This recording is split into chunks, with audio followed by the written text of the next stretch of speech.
perkenalkan, saya Queenie Fabila Tasya dari Kesejahteraan Sosial Universitas Padjadjaran. Kali ini saya akan berbicara mengenai isu yang sudah tidak asing di telinga masyarakat dari awal tahun 2020.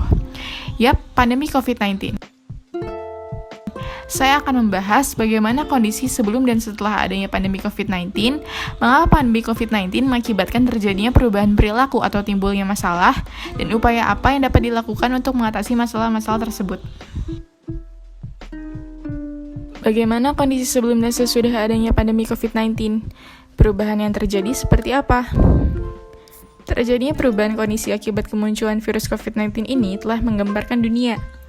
Pada setiap individu tentunya perubahan kondisi seperti ini bukan merupakan suatu hal yang lazim. Sebelum adanya pandemi ini, orang terbiasa melakukan aktivitasnya setiap hari dengan bertemu dan bersapa dengan orang lain untuk bekerja, sekolah, belanja, hingga ke tempat-tempat hiburan. Setiap orang tidak merasa khawatir untuk bersentuhan fisik dengan orang-orang yang mereka temui. Mereka jarang berpikir akan terjangkit suatu penyakit. Setelah adanya pandemi COVID-19, pemerintah merancang kebijakan baru yang kita kenal dengan istilah New Normal.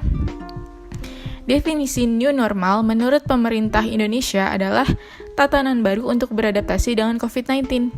Kebijakan tersebut salah satunya adalah menjaga jarak fisik dengan orang lain dan mengurangi pertemuan dengan orang lain. Lalu, mengapa pandemi COVID-19 mengakibatkan terjadinya perubahan perilaku atau timbulnya masalah? Tatanan kebijakan baru ini dilaksanakan oleh setiap warga negara dengan semua tingkatan usia.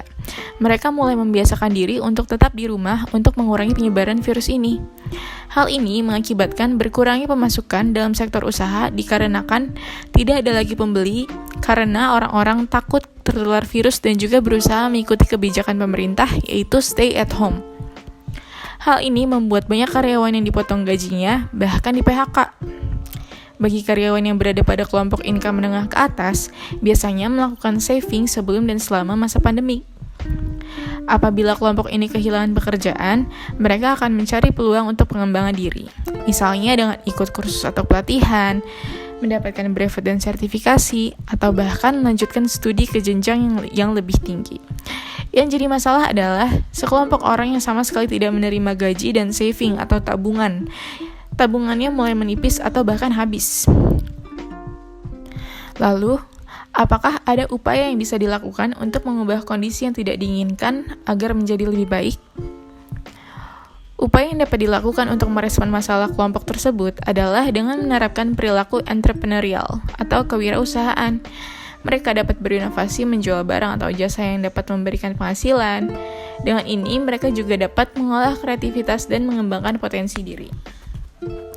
Hal-hal yang telah saya bahas tadi membuktikan perkataan Kotler, yaitu wabah COVID-19 akan membuat individu mengadopsi perilaku anti-konsumerisme.